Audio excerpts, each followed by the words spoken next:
আজই ডাউনলোড করুন আর এনজয় করুন আপনার পছন্দের শো। অভিমান করে কখনো হেসে আলাদা করতে আছে? সংসারে সবসময় এক হয়ে থাকতে হবে। আমার দিব্যি দিয়ে বলছি, আজকে তোকে দাদু ভাইকে তোর ভালোবাসার কথা বলতেই হবে, বুঝেছিস? আমি আপনাকে ভালোবাসি স্যার, আপনাকে ভালোবাসি স্যার, ভালোবাসি স্যার। আর এখন থেকে তুমি শুধু আমার ম্যানেজারই নও, তুমি আমার ভালো বন্ধু, তার চেয়ে বেশি কিছু নয়।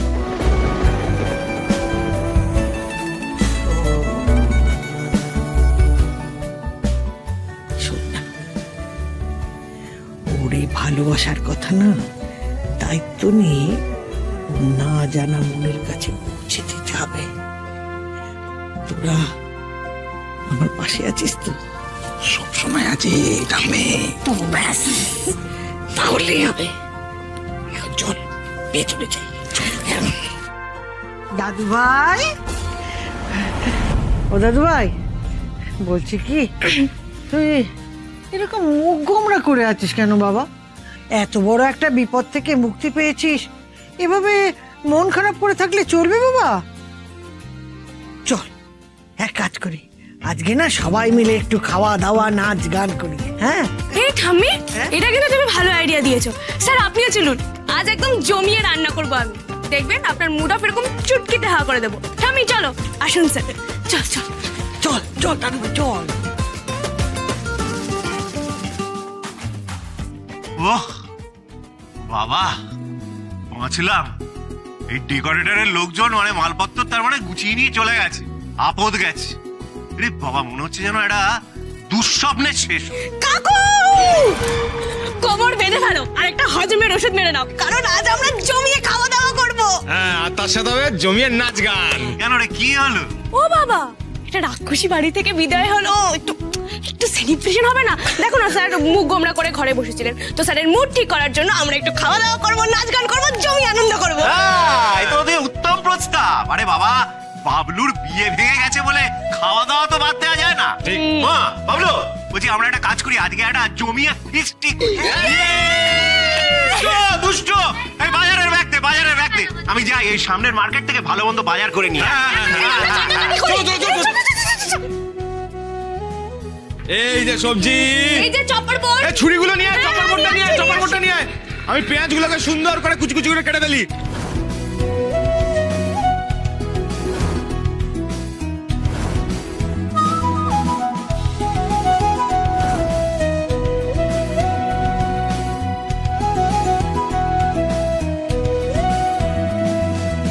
দেখি কলা বউটাকে। না না না না, তুমি এরমই হয়ে না।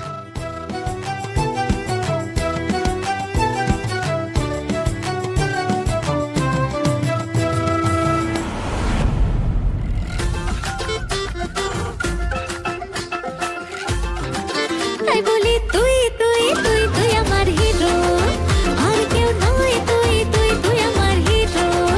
তোকে দেবে সঙ্গে সকাল রাত হলো মনেরও। তাই বলি তুই তুই তুই তুই আমার হিরো। না না না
তাই কি কোনো হয়? হ্যাঁ তাই বলি তুই তুই তুই তুই আমার হিরো না না না না না না না না না না না না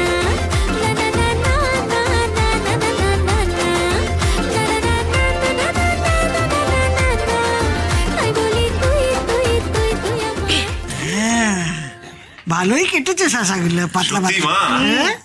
আরশির কিন্তু এলেম আছে বলতে হবে। এই রান্নাঘরের রান্না তো আমি আর তুমি সেই কবে ত্যাগ করেছিলাম। তবে আজকে কিন্তু কবজি ডুবিয়ে খাবো, কারণ রান্নাটা করেছিস তুই। তোর ভালোবাসা আন্তরিকতায় আমাদের মনের মধ্যে যে অভিমান জমেছিল তা ধুয়ে মুছে একেবারে সাফ হয়ে গেছে। সত্যি মা, আরশি ছিল বলেই আজ এত বছর বাদে আমাদের আলাদা হয়ে যাওয়া দুটো রান্নাঘর আবার এক করে দিল। কেন করবো না কাকু? ওই মধুমণি ম্যাডাম যতদিন এই বাড়িতে ছিল আমি তোমাদের সংসারে বিশেষ ঢুকি। দেখো, এই ঝগড়া আসন থেকে বরাবরই আমি খুব ভয় করি। অনেক কিছুই দেখতাম তোমাদের এই সংসারে, কিন্তু ভালো না লাগলেও কিছু বলতাম না। আমি যদি বললেই মধুমণি ম্যাডাম আবার কি বলবেন, আমার তাতে আরো বেশি মাথা গরম হবে। থাক বাবা, কিন্তু বরাবরই এই জিনিসটা আমার কিন্তু পছন্দ ছিল না। আরে একই বাড়িতে দুটো রান্নাঘর, এটা আবার হয় নাকি? অভিমান করে কখনো হেসে আলাদা করতে আছে? সংসারে সবসময় এক হয়ে থাকতে হবে। সংসারে যাতে কোনো ভাঙন না ধরে তার জন্য লড়াই করতে হয়, তা না আলাদা। ঠাম্মি, কাকু, আমি কিন্তু বলে দিলাম এটাই শেষ। এরপর থেকে সবার জন্য এক হাঁড়িতেই রান্না হবে, এর যেন অন্যথা না হয়, নাহলে কিন্তু আরশি খুব রাগ করবে। আরে আরশি দেবীর আদেশ অমান্য করবো কোন সাহসে? কিন্তু এত হইচই হচ্ছে, বড় বৌমার কোনো সারা শব্দ পাচ্ছি না কেন? হ্যাঁ, একবারও তো ফোড়ন কাটতে এলো না। ও বড় খোকা, হ্যাঁ। তুই কি বড় বৌমাকে কোথাও পাঠিয়েছিস নাকি? ওকে দেখতে পাচ্ছি না। না না, কোথায় পাঠাবো? ওই দেখ। বলছি মামিকে ডাকতে গেছিলাম, কোথাও তো খুঁজে পেলাম না। খুঁজে পেলে না? আমার মনে হয় ও ওই বিয়ে না হওয়ার দুঃখে না, মানে মধুবনীর দুঃখে বনবাস নিয়ে নিয়েছে। বাবা, এই বিয়ের প্রসঙ্গটা কি না তুললেই চলছিল না?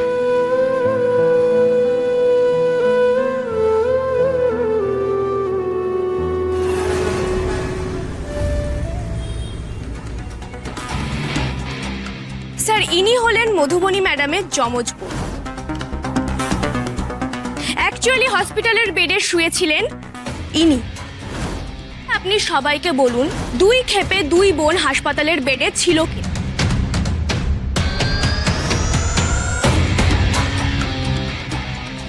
দেখছেন মধুবনী ম্যাডাম কিভাবে আমার সই জাল করে আমার আর সাক্ষ্যজিতের ডিভোর্স করাচ্ছে।